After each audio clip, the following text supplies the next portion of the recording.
नमस्कार दोस्तों, स्वागत आप सभी का एक बार फिर से। देखिए दोस्तों, पुनर्जागरण काल अपना टॉपिक चल रहा है और कारणों पर अपनी चर्चा कर चुके हैं। आज जो अपन अध्ययन करेंगे वो है पुनर्जागरण काल के प्रभाव। और पहला इसका प्रभाव रहेगा साहित्य के ऊपर। अलग अलग टाइप में अपने बांट कर पढ़ते हैं इसको। साहित्य के अंदर क्या प्रभाव रहा, फिर चित्रकला में क्या प्रभाव रहा, मूर्तिकला में क्या प्रभाव रहा। तो जब अपना पहला है वो है साहित्य के ऊपर प्रभाव। और साहित्य को भी अलग अलग देशों के आधार पर आपको पढ़ना पड़ेगा। देशों से संबंधित चित्रकारों के नाम पूछे जाएंगे, उनकी देशों से वो साहित्य का पूछा जाएगा कि उन्होंने कौन सी जो पुस्तक है वो उसकी रचना की है। तो सबसे पहले है इटली का साहित्य। इटली का साहित्य पहला इसको आपको ध्यान में रखना, दांते। दांते इनकी 3 पुस्तकें हैं और तीनों ही सबसे महत्वपूर्ण पुस्तकें हैं। वैसे तो कई पुस्तकें लिखी है दांते ने, लेकिन 3 सबसे महत्वपूर्ण पुस्तकें हैं जो इसका एग्जाम में बार बार रिपीटेड क्वेश्चन बनता है। पहली पुस्तक आपको ध्यान रखनी है डिवाइन कॉमेडी, दूसरी है वितानुआ और तीसरी है द मोनार्किया। 3 पुस्तकों को आपको विशेष तौर पर ध्यान में रखना है। डिवाइन कॉमेडी, वितानुआ और द मोनार्किया, ये तीनों ही पुस्तकें दांते ने लिखी थी। पुनर्जागरण काल का अग्रदूत कहते हैं, ये इसकी उपाधि है दांते की। नूतन युग का पथ प्रदूषक, नूतन युग का पथ प्रदर्शक, इटालियन काव्य का जनक, ये 3 उपाधियां इसको दी गई हैं। जैसे अपने राजा राम मोहन राय थे, वैसे ही दांते पुनर्जागरण का अग्रदूत राजा राम मोहन राय को मानते थे और वहां पर दांते को। इनकी रचनाएं हैं डिवाइन कॉमेडी। अब इनकी पुस्तक, सीधी पुस्तक देखकर इसका नाम नहीं पूछेगा आपसे कॉलेज प्रोफेसर के अंदर, डिवाइन कॉमेडी दे देगा। और डिवाइन कॉमेडी की जो है रचना, इसके अंदर विषय क्या है, यहाँ तक प्रश्न बनता है। तो देखिए डिवाइन कॉमेडी, दांते ने अपनी पुस्तक में टस्कनी भाषा का प्रयोग किया है। और द डिवाइन कॉमेडी पुस्तक है, इसके अंदर स्वर्ग नरक की यात्रा का वर्णन किया है। देश प्रेम व मानव प्रेम व प्रकृति प्रेम को इसके दिखाया है डिवाइन कॉमेडी में। दूसरी पुस्तक है जो है वितानुआ। वितानुआ का शाब्दिक अर्थ होता है नया जीवन, ये प्रश्न बन चुका है। वितानुआ का शाब्दिक अर्थ क्या होता है, नया जीवन। यह पुस्तक प्रेम से संबंधित है। द मोनार्क इनकी तीसरी महत्वपूर्ण पुस्तक है। इस पुस्तक के अंदर कहा गया है कि अधार्मिक विषय पर ही राज्य की सर्वोच्चता होनी चाहिए, राजनीति से संबंधित यह ग्रंथ है। द मोनार्किया नामक जो पुस्तक है इनकी लिखी हुई दांते की, इसके अंदर ये कहा गया है कि जो धार्मिक विषय है इसके ऊपर राजनीति का कोई भी हस्तक्षेप नहीं होना चाहिए। जो धर्म से संबंधित विषय है, जो पोप का नियंत्रण वगैरह है, इसके अंदर किसी को भी हस्तक्षेप नहीं करना चाहिए। ठीक है, तो ये 3 ही पुस्तकें हैं और ये मोनार्किया वाला तो प्रश्न पूछा गया है। दांते को the father of Italian poetry भी कहा जाता है।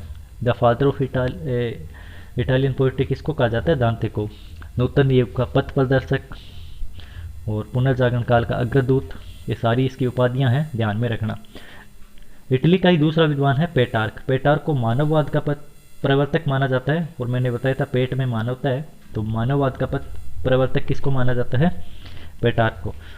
इन्होंने जो पुस्तक लिखी है उस पुस्तक का नाम है अफ्रीका। अफ्रीका ये इनकी पुस्तक का नाम है। पेटार्क द्वारा लिखा गया एक लंबा गीत है, गीत लिखा इन्होंने, जलीय जीव की जानकारी इसके अंदर मिलती है। दूसरी इन्होंने पुस्तक लिखी है द फेमिलियस लेटर्स। ये इंपॉर्टेंट है भाई, फैमिली लेटर तो बच्चे बच्चे को याद है, ठीक है ना। और एग्जाम के अंदर ये भी प्रश्न आप यदि गलत करके आओगे तो समझ लो आप फिर नेगेटिव में जा रहे हो। फैमिली लेटर्स, इस रचना में पेटार्क ने लोरो नामक महिला की सुंदरता का वर्णन किया। इनकी पत्नी होती है लोरो, तो उनका वर्णन किया है। पेटार्क के द्वारा लोरो के लिए एक कविता की रचना कीजिए, सोनेट टू लोरो के नाम से जाना जाता है। कोई कहते हैं पत्नी और कोई कहते हैं काल्पनिक स्त्री है। तीसरी इनकी पुस्तक है लाइफ ऑफ इलास्ट्रियस मैन। ये पुस्तक भी पूछी गई है एक बार एग्जाम में। लाइफ ऑफ इलास्ट्रियस मैन, लगभग 30 प्राचीन रोमन राजाओं का वर्णन किस पुस्तक के अंदर किया गया है, इस तरह से ये प्रश्न आया था। तो ये पुस्तक हो जाएगी। और ये किसकी पुस्तक है, पेटार्क की। आगे आपके जो आते हैं उनका नाम है, तीसरे जो हैं आपके बुकासियो। बुकासियो को इटालियन गद्य का पिता कहा जाता है और इटालियन पोइट्री का पिता आपको पता ही है, दांते को कहा जाता है। बुक के अंदर क्या होता है, गद्य तो होता है एक तरह से, तो बुकासियो आपको याद रह जाएगा। बुकासियो का जन्म पेरिस में हुआ, लेकिन उन्होंने अपना जीवन जो है वो इटली में बिताया। रचनाएं, इनकी पहली रचना है डेकोमेरोन, वेरी वेरी इंपॉर्टेंट। डेकोमेरोन बहुत बार पर्सनल एग्जाम में पूछा जा चुका है। डेकोमेरोन के अंदर क्या चीज़ है, हास्य कविताएं हैं, 100 हास्य कहानियों का संग्रह है और जन सामान्य की भावनाओं का इसके अंदर वर्णन किया गया है डेकोमेरोन में। फिर है जीनियोलॉजी ऑफ गॉड्स, ये 2 पुस्तकें आपको ध्यान में रखनी है। इसके बाद आगे निकोलो मैकियावली, 15वीं शताब्दी में ये हुए। यह 15वीं शताब्दी का राजनीतिक विचारक था। इन्होंने जो पुस्तकें लिखी है वो देखिए, द प्रिंस, बाद में है आर्ट ऑफ वार। इस पुस्तक में युद्ध के दुष्परिणामों को बताया गया है। इनकी पुस्तकें लगभग आप सभी को याद है। तीसरी पुस्तक है हिस्ट्री ऑफ फ्लोरेंटल रिपब्लिक। इस पुस्तक में इटली के इतिहास की जानकारी इन्होंने दी है। चौथी पुस्तक है इनकी डिस्कोर्सेज। यह पुस्तक प्राचीन रोमन सभ्यता की जानकारी देती है। और पांचवी पुस्तक इनकी मेट्रोगोला, मैकियावेली द्वारा यह एक रचित नाटक है। ये भी ध्यान में रखना, मेट्रोगोला का प्रश्न भी एक बार पूछा जा सके। ऊपर वाली द प्रिंस, और ये तो सरल किताबें हैं, ये सभी को पता है। द प्रिंस है, आर्ट ऑफ वार है, हिस्ट्री ऑफ फ्लोरेंस रिपब्लिक है, डिस्कोर्सेज और मेट्रोगोला। उसके बाद में लोरेंजी वॉल। अच्छा, जब भी आप मैकियावेली की पुस्तकें याद करो, 500 किताबों एक ही स्पीड के अंदर याद कर लेना, एक साथ में याद रह जाएगी। लोरेंजी वॉल, लोरेंजी वॉल ऐतिहासिक आलोचक था। इन्होंने डोनेशन ऑफ कॉन्स्टेंटाइन, लोरेंजी वॉल ने इस पुस्तक में पोप को राजनीतिक शक्ति दिए जाने की बात कही है। अब कुछ इतिहासकार हैं जो सिर्फ ऐसे नहीं कि पोप के विरोध में लिख रहे हैं। लोरेंजी वॉल नाम एक ऐसा इतिहासकार है जो वैसे था, पोप का समर्थन दिया है इस किताब के अंदर, डोनेशन ऑफ कॉन्स्टेंटाइन में पोप को समर्थन देने की बात कहते हैं। इसके बाद में फ्रांसीसी साहित्य, ये थोड़ा सा ध्यान में रखना, साफ नहीं आया प्रिंट यहाँ पे। फ्रांसीसी साहित्य, इटालियन साहित्य आपको करवा दिया है मैंने। इसके अंदर 3-4 हैं, वो पेटार्क है, दाते हैं, मैकियावेली है और लोरेंजी वॉल है। इनका ध्यान में रखना। और बुकासियो जो इटालियन गद्य का पिता कहा जाता है। अब फ्रांसीसी साहित्य में, फ्रांसीसी साहित्य भी थोड़ा सा ध्यान से पढ़ लेते हैं। पहला है रेबेलोस, ये कल परसों मैंने एग्जाम में दिया भी था, जो टेस्ट लिया था उसके अंदर, रेबेलोस। तो रेबेलोस है, ये फ्रांस का व्यक्ति था, ठीक है। और इनकी पुस्तक का नाम गरगंतुआ और पेंटागोनेस है, गरगंतुआ एंड पेंटागोएस। ये है गरगंतुआ, ऐसे लिखी आएगी किताब, गरगंतुआ और पेंटागोएस। रेबेलोस की किताब है, ऐसे रेबेलोस। आगे हो गया समझ में आपको। ये एक ही थोड़ा सा खराब है प्रिंट, बाकी ये दोनों रेबेलोस की कहानी के पात्र हैं। ये कहानी नैतिक शिक्षा की हमें जानकारी देती है। दूसरा है मोंटेन, इसका बहुत बार पूछा जाता है मोंटेन का। मोंटेन ने निबंध लिखने की प्रथा को शुरू किया था, ये ध्यान में रखना। राजनीतिक इतिहास, प्रेम संबंधी विषयों पर जानकारी देता है। वाल्टेर का अग्रगामी कहते हैं, वाल्टेर का अग्रगामी विचारक किसको कहते हैं? मोंटेन को कहते हैं। ये वाला भी महत्वपूर्ण आ जाएगा आपके लिए, मोंटेन का। अब आगे ब्रिटिश इतिहासकार। फ्रांसीसी के अंदर आपको 2 ही चीज़ों का ध्यान में रखना है। एक तो क्या है, ये वापस देख लीजिए, रेबेलोस है। रेबेलोस ने गरगंतुआ और पेंटागोन नामक कविता वो लिखा है।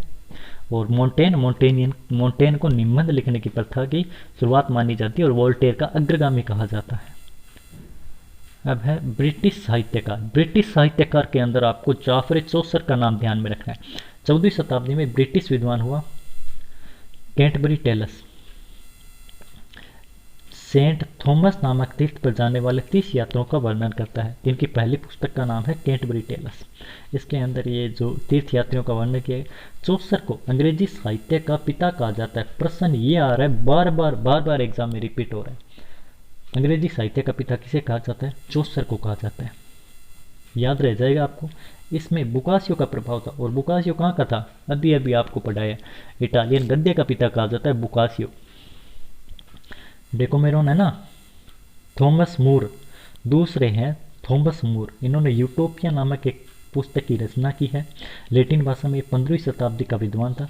यूटोपिया के अंदर क्या कहा गया? ये एक काल्पनिक ग्रंथ है। इसमें एक आदर्श राज्य व समाज की कल्पना की गई है। यह ग्रंथ मूलतः लैटिन भाषा में लिखा हुआ है, ये ध्यान में रखना। थॉमस मूर का, मूर के अंदर ये निकाल लो आप, और यूटोपिया से ये निकाल लो, ये लो, मिला देना ऐसे। तो यूटोपिया किसकी हो गई? मूर की। एडमंड स्पेंसर, एडमंड स्पेंसर यह 16वीं शताब्दी का विद्वान है। इसके द्वारा फेरी क्वीन, क्वीन पर क्या रहता है अपने को? स्पेंसर रहता है ना, हाँ, तो स्पेंसर की हो जाएगी बस फेरी क्वीन, यानी कि परी रानी नामक एक कविता की इसने रचना की है। इस पुस्तक में प्रिंस ऑरवर के गुण व दोषों को दिखाया गया है। अब फ्रांसीसी बेकन, ये तो आपको मैं पहले ही पढ़ा चुका हूँ। आधुनिक विज्ञान का जनक माना जाता है फ्रांसीसी बेकन को। इतिहास मानव को बुद्धिमान बनाता है, इनका एक कथन है। और बार बार ये एक एग्जाम में पूछा भी जाता है, हिस्टोग्राफी पढ़ाओ, तो इसके अंदर ये आपके कथन आएंगे फ्रांसीसी बेकन का। इतिहास मानव को बुद्धिमान बनाता है, किसका कथन है? बेकन का। एडवांसमेंट ऑफ लर्निंग इनकी दूसरी पुस्तक है। इनकी आगे वाली पुस्तक है न्यू अटलांटिस और बेकन ने अपनी पुस्तकों में प्रकृति व विज्ञान पर बल दिया है। 2-3 पुस्तकें ध्यान में रख लेना, एडवांसमेंट ऑफ लर्निंग, एक तो ये ध्यान में रखना भाई बेकन है, ठीक है ना। बेकन से आप कैसे याद रखोगे, देखो तो फ्रांसीसी बेकन, दो चीज़ें ध्यान रखना, गाड़ी के जो ब्रेक होते हैं वो नए लगाए जाते हैं हमेशा, ठीक है, और एडवांस में ही लगवाए जाते हैं, पहले ही लगवाने पड़ेंगे, एडवांस में अपने को जुगाड़ करना पड़ेगा भाई गाड़ी के लिए। तो बेकन से आप क्या रखोगे, एडवांसमेंट जहाँ भी लिखा आता है वो बेकन की पुस्तक है। एडवांसमेंट ऑफ लर्निंग पहला नाम याद रख लेना, ठीक है। और दूसरी न्यू अटलांटिस, न्यू अटलांटिस यानी कि नए ब्रेक, न्यू से नए बना लेना, अटलांटिस, ठीक है। न्यू टेस्टामेंट ओल्ड टेस्टामेंट वो अलग पुस्तक है, न्यू अटलांटिस है वो बेकन की पुस्तक है। छोटी मोटी ट्रिक लगानी पड़ती है, देखो दोस्तों, और कुछ नहीं है। विलियम शेक्सपियर 1564 से 1616, इनका कार्यक्रम भी पूछा जा सकता है आपसे। ये नाटककार, निबंधकार और कवि थे, तीनों ही इसके अंदर गुण थे। 11 मिनट का वीडियो बन चुका है, ज़्यादा लंबा नहीं करेंगे। विलियम शेक्सपियर 1564 से 1664 और रेंसा मैन थे, यानी कि आपको बताया तीनों ही थे। 40 नाटक लिखे इन्होंने लगभग। इनके प्रसिद्ध जो नाटक हैं और बार बार एग्जाम में पूछे गए हैं, मैंने यहाँ पर वो सारी लिस्ट 5 नाटकों की बना दी है, यही एग्जाम में आए अभी तक जो पूछा गया है। तो आप 500 को एक साथ याद करने की कोशिश करना, ठीक है ना। शेक्सपियर के 500 नाटक, Macbeth, Hamlet, Romeo Juliet, merchant of Venice और मिडसमर नाइट ड्रीम, ये 5 नाटक है इनके। और 500 नाटक एक तरह से आपको याद रखने, सभी पहलुओं पर लिखा, उच्च साहित्य, यात्रा व प्रेम प्रसंग के बारे में लिखा, ठीक है। ब्रिटिश साहित्यकारों ने समय समय पर व्यंग्यात्मक टिप्पणी की जो चर्च के विरुद्ध थी। अन्य इतिहासकार जो कुछ रह गए हैं इनके अलावा, इन साहित्यकारों के बारे में आपको और बता देते हैं। इरेस्मस बार बार एग्जाम में पूछा जाता है, होलैंड का निवासी था पहले, तो आपको ये ध्यान रखना, विश्व के अनेक स्थानों की यात्रा की, इसलिए इसको विश्व नागरिक की संज्ञा दी गई इरेस्मस को, ठीक है ना। ये बार बार घूमता ही रहता था, कभी इधर आ जाता कभी उधर चला जाता, तो इसलिए इसको विश्व नागरिक की संज्ञा दी गई है। इनकी सर्वाधिक प्रसिद्ध रचना है in the praise of Holi, कोई होली कहते हैं कोई फोली कहते हैं, इन द प्रेज ऑफ फोली, वैसे तो फोली लिखा हुआ है, ठीक है ना, होली वाली लिखा हुआ आ जाए तो देख लेना। इस पुस्तक में इन्होंने चर्च पर व्यंग्य किया था इरेस्मस की। और एक इन्होंने लिखी new testament, Bible, old testament और न्यू टेस्टामेंट, 2 भाग है, और न्यू टेस्टामेंट इनकी रचना है, किसकी, इरेस्मस की। बाइबल के 2 भाग मैंने आपको बता दिया। इसमें इरेस्मस ने होली नायिका के माध्यम से समाज में व्यापक भ्रष्टाचार का उल्लेख किया। आ गया होली, आ गया होली, आ गया। इरेस्मस होलैंड का निवासी था और इनकी प्रसिद्ध रचना आपको ध्यान में रखना है, in the praise of Holi. दूसरा है इन्होंने सर्वेंटीज, ये स्पेन का निवासी था सर्वेंटीज। इन्होंने डॉन क्विजोट नामक एक पुस्तक की रचना की है, ये हास्य कहानी और बच्चों में बहुत ही ज़्यादा लोकप्रिय हुई थी। इसके बाद में पुनर्जागरण, ये चित्रकला के बारे में आ गया, तो ये अपने आगे वाली वीडियो में अध्ययन कर लेंगे दोस्तों। तो धन्यवाद वीडियो देखने के लिए आपका, और उम्मीद करते हैं कि आप जिस भी एग्ज़ाम की तैयारी कर रहे हैं उसमें निश्चित तौर पर सफल रहें। धन्यवाद दोस्तों, मिलते हैं आगे चित्रकला के साथ।